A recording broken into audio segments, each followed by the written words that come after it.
Michelle Prince, founder and CEO of Performance Publishing Group, making a difference one story at a time. We'll be shining the light on successful founders, entrepreneurs, business owners, and leaders that are getting results and making a difference. We'll talk about how they built their businesses, are creating movements, and leveraging the power of authority in their own lives. Be sure to stick around to the end of the show, and we'll reveal how you can be our next guest. Let's get started. Hey everybody, this is Michelle Prince, host of the Power of Authority Spotlight, where we connect with successful founders, entrepreneurs, business leaders, business owners, talking about how they built their businesses, how they're creating movements, and how they're leveraging the power of authority in their own lives. If you haven't listened to our past guests, we've had so many incredible ones come on the show, Dr. Jeremy Weiss, Ian Garlick, and Jim Palmer, and so many more. So definitely check out the previous shows. So real quick before we get started, this episode is brought to you by Performance Publishing Group. Performance Publishing Group provides top quality, comprehensive book publishing services for soon-to-be authors. The Performance Publishing team has helped hundreds of people realize their dream of becoming an author. And Gary, as my guest here today, I know we're going to be talking about the power of being an author and writing a book because he just did that. But I do believe everyone has a story and every story matters. But as a partner publisher, Performance Publishing Group can offer you more than just expert guidance. They want to make sure you get the book of your dreams and reap the rewards. So to learn more, just go to performancepublishinggroup.com. All right, let me introduce you to not just my guest, but somebody I would consider my friend. I've had an opportunity to get to know him over the last several months. And Gary Wilkin is not only the author of a newly released book, Awakening Your Dreams, 7 Principles to Create a Life You Love, but just an overall great guy too. But the book is going to help you understand the role of choice, vision, and action required to create a life that you love. Gary is a licensed Ziglar Coaching System professional and creator of the Power of Choice approach. And he's on a mission to help corporate professionals build clear and compelling visions of their future. Gary combines life experiences from a 40-year corporate career, support from insightful mentors and coaches, and wide-ranging reading and research to guide his clients as they create a lasting legacy and a life they love. As a result, his clients embrace the power of choice and the principles of transformation as they build lives of increasing relevance, contribution, and hope while serving those around them. You can learn about Gary at myretirementmission.com. But Gary, welcome to the show. Well, thank you so much for having me. I really appreciate the opportunity. Oh my gosh, I'm so excited. Well, you know, you and I met through Ziglar, you being a Ziglar coach, and attended one of my programs to help get the story out of your head and onto paper. But you did the hard work of writing your first book. So let's talk about your book. Well, this was a really fun exercise because one of the things that I've found over the years is that writing clarifies thinking. Mm. And as we work with our ideas, sometimes they become this big cloud that gets very hard to explain. But when you take the time to write it down and organize it, it's easier to explain and it's easier to understand.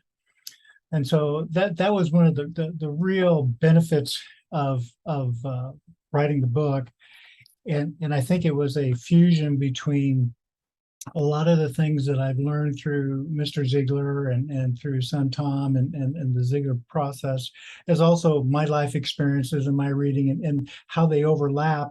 And my unique experiences combined with that comes up with something that I think is helping a lot of folks. So I know it's helping a lot of folks. And one of the things I love about your message is you talk about transformation and the process of transformation and how that really all boils down to choices, which is the heart of what your book and all of your coaching programs are about. But everyone's going through some form of transformation right now. So how did you get into that? Or how did you become passionate about wanting to help people going through transition? Well, I think in many ways I call myself patient zero. A few years ago, I think it was November of 2018. We had a snowstorm the night before, and I had to drive to downtown St. Paul for an early meeting. And so instead of a 20-minute commute, it was going to be like a 2-hour commute. So I was up early. I was scooping off the snow and everything, and I'm coming inside and I'm looking at myself early in the morning, which is kind of a scary thought. But I looked at myself in the mirror and I said, "Do you really want to do this?" And this wasn't, "Do you want to go downtown?" Is that, "Do you want to continue doing this?" And I've been in IT for 40 years, and I've done a lot of things. And I sat there and looked at myself, and I surprised myself. I said, "No." I said, "Whoa." That's the first time I'd really said that out loud. And so that began a series of events to try to figure out what's next. What do I want to do? What do I really want to do? What's left in me that's undone that only I can do? And so that's when I started searching and researching and talking. And the next several months, well, in May of the following year, I retired, sold a house, moved cross country, bought a house. And it's all a blur, which I'm very happy for. and tried to start living out what's next. And I made a lot of good old-fashioned mistakes, and I learned some things. And that as I started going through this and talking to some different friends and whatever, they were going through the same thoughts too. And so as I started to share some of the things I was learning and whatever, they started going, "Well, that's helpful. That's helpful. I never thought about that." And that's when it really hit me, is that what I've learned and how I'm approaching it is something that other people could benefit from and would help their lives be better. And that's really what I wanted to do, is to help people go through this process, maybe not necessarily making it easy, but having an expectation of what's coming out. Yeah, I think there's so many people listening who can relate to that feeling of, maybe not wanting to be or do what they're doing now. And I just want to go back to that day, though, that you were getting ready to get in the car. I mean, what do you think led up to you saying, "No, I don't want to do this anymore"? And the reason I'm asking is maybe there's somebody who's listening who's maybe not quite sure what on earth they would want to do, let alone if they should do something. But what are maybe some of the signs of that you should maybe be looking in a different direction? Well, I think, the first thing I want to come back to is that I had a marvelous career. I Mhm. got to work on some projects and with some people and with some technology that second to none, and Yeah. made some great friendships and that kind of thing. So it wasn't like it was, "Oh, I'm done." Miserable I'm not and miserable. But I was also saying is that there was a box that I had to abide by, to be a good corporate citizen, to do those things. But yet my heart was starting to be more outside the box than in the box. yeah. And by my working on creating systems helped large groups of people, or helped us solve problems. But I've had more of a heart and more enjoyment of sitting down across the table from my colleagues and having these one-on-one conversations and answering questions and encouraging them. And I said, take some of the skills I've got and apply it slightly differently. And so I think maybe the direct question of, what are some signs, is that if you feel there's more that you Mm, could do, if you feel that there's a different way that you can apply it, it's not that you're discouraged, but you're saying, "There's something left in me undone that only I can do." hmm And I can't do it here, at least not fully, but I want to explore that. And I think that was the turning point, is, do I want to continue this, Yeah. which I could have, and work another several years and whatever. But um, it was that um, that gleam that comes to you when you sit back and you imagine a future that's totally different, and you say, "That's what I want to do." And then that's when it struck me, I don't know how to get there. And and that's where this journey began, is okay, we start with a choice, uh, but then there's research and action and trial and error and that kind of thing. And that's kind of what led to the heart of the book. Mm-hmm. And in I think the foundational quote really started me off from Mr. Ziglar is that hope is born when you understand this. You can make your life better or worse, and the choice is yours. Yes. And making that first choice to make it better, but the real nugget is not that and making that choice, but hope is born. Mm. And when we take responsibility for that, and hope becomes the fuel of transformation, and that's the value of what that quote really is. Yeah, not that you can make things better or worse, but hope as a result of making this decision. Yes. Oh, that is so good. And you talk about the power of choice. Actually, there's a framework that you take people through. Do you mind sharing just a little bit of that and what that looks like? Well, sure. The framework is in the. Yeah, again, I was a computer scientist, so everything is a table, right? Or a chart, and divide our life up into 4 quadrants. And along the bottom line is our power of choice, or how actively are we choosing. And then the up and down quadrant is the purposefulness of the task that we're choosing. And if you're down in the bottom left, you're not making good choices and you don't have any real focus. Well, that's called the R&R lifestyle, recliner and remote. That's good. And so that's not a place to stay. It's not a good place to be. Now, if you move to the right and you're making a lot of choices and you're doing a lot of things, but you don't have a lot of purpose or purpose or fulfillment in those things, you're busy. This is what we kind of call the permanent vacation mode. Okay, I'm done working. I can blow up my alarm clock and I can go and have whatever fun I want, whenever I feel like it. But eventually that wears out, and you come to a point where you have to say, is this all there is? And then typically we go, well, okay, I need to dream about what I want to be. And so we spend time thinking about what is it we want to do, what are these wonderful things, and we have moments of excitement. We see that, but we're not taking any meaningful action. So eventually we're frustrated because we think of all these wonderful things, but we don't do anything about it. And so the final quadrant where I want to help people get to is called purposeful, where we have these dreams and we've taken time to think about what we want to be, do, and have, and who can we serve, and then apply meaningful or purposeful action to it.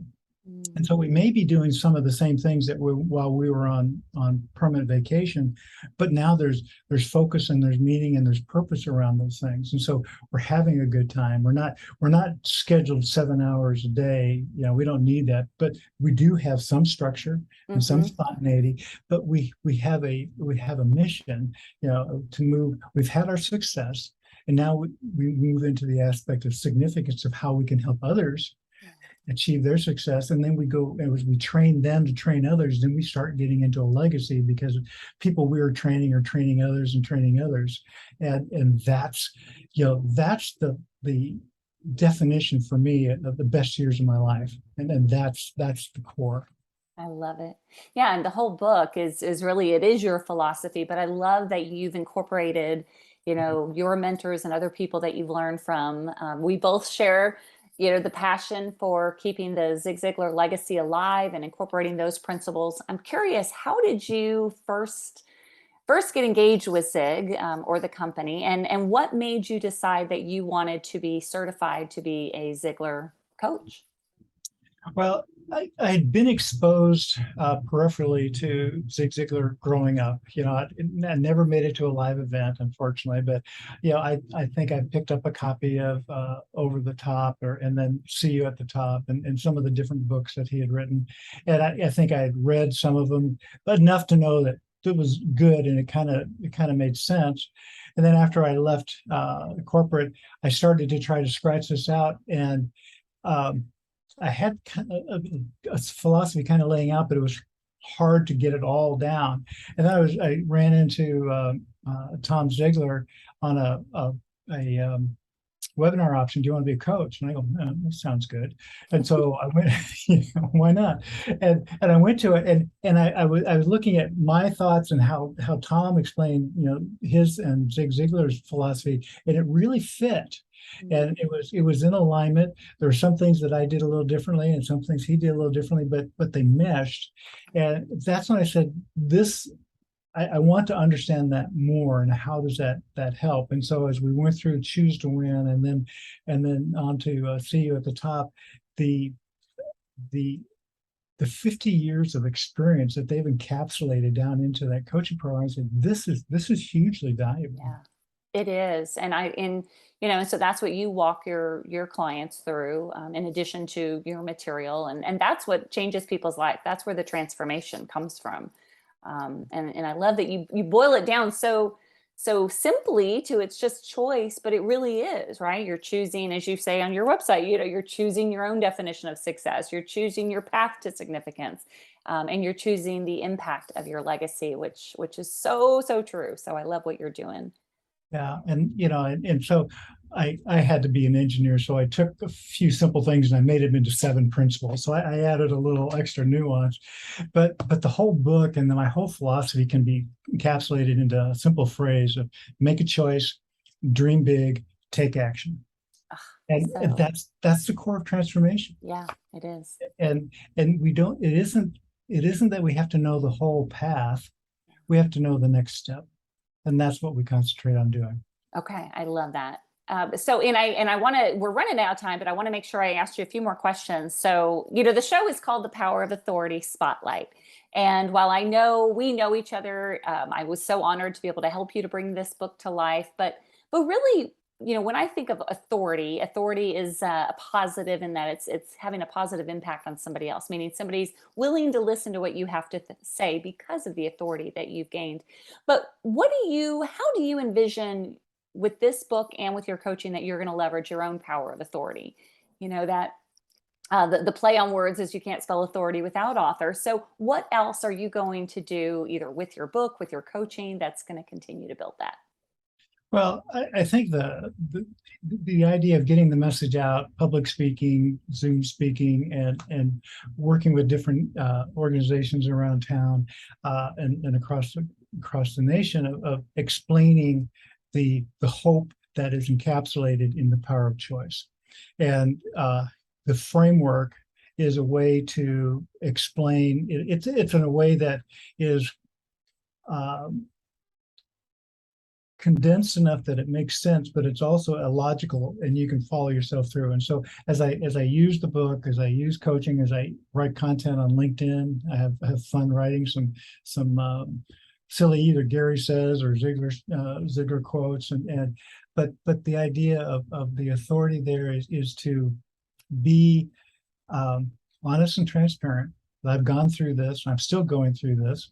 I stepped on a few landmines along the way, yeah. but to be able to also share, and then probably the biggest thing is as I talk to people, I listen and ask questions and help draw out, because a lot of people don't need to be taught more; they just need to be reminded. And so, as I interact with folks, it's more of I often hear, I don't know what I'm going to do in retirement. I don't know what it's supposed to look like, and I say, it's a lot more than you think. And what I'm trying to help them understand is that retirement doesn't mean a 180 from what you are.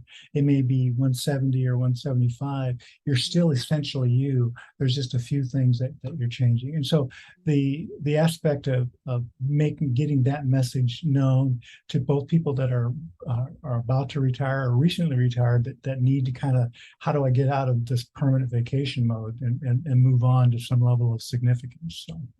And what you said about hope, and what a perfect representative of the Ziglar message, because Mr. Ziglar, it all came down to hope, right? And that's just letting people have hope. That's what we all really want, is hope that our future is going to be even better than it is today. So, okay, so you have something to give away. So talk about how people can get a hold of you, where they can find you, and what you have to share. Well, my retirement mission, my website has a lot of the information on there. You can schedule a chat with me and whatever, and the book will be available up there. Along with the book, I offer a action journal where, because I really believe that transformation involves pen and paper. And so this allows you to kind of, as you work through the book and work through some questions, to scribble some things down and start thinking. And so that's an available option that you can sign up and get that. And you can download it to your machine and get going. Also, I'm on LinkedIn, just Gary Wilkin, just search me, Gary Wilkin on LinkedIn.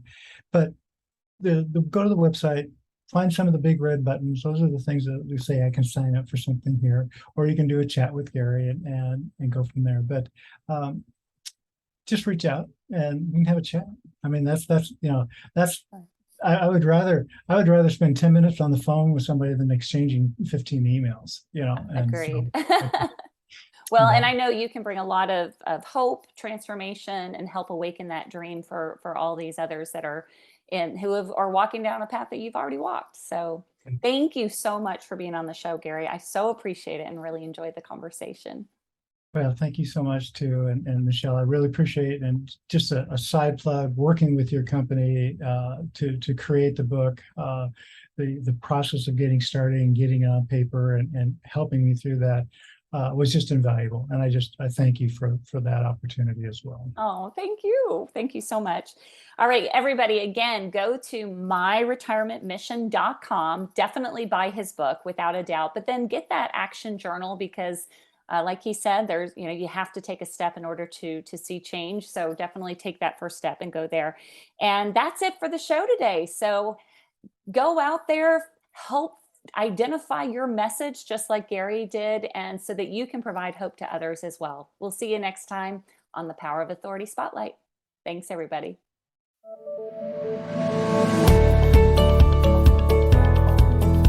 Thanks so much for listening to the Power of Authority Spotlight. If you are a successful founder, entrepreneur, business owner, or leader that's getting results and making a difference, and you'd like to be on this program, please visit performancepublishinggroup.com/podcast to apply. That's performancepublishinggroup.com/podcast. Also, if you got something out of this interview, please share this episode. Just do a quick screenshot with your phone and text it to a friend or post it on the socials. If you know someone that would be a great guest, tag them on social media to let them know about the show and include the hashtag #ThePowerOfAuthoritySpotlight. I love seeing your posts and guest suggestions. We are regularly putting out new episodes and content, so make sure you don't miss any episodes by subscribing. Your thumbs up, ratings, and reviews go a long way to help promote the show and mean a lot to me and my team. Want to know more? Go to our websites, performancepublishinggroup.com or michelleprince.com, and follow me on LinkedIn, Facebook, and Instagram. Thanks so much for listening, and we'll see you next time.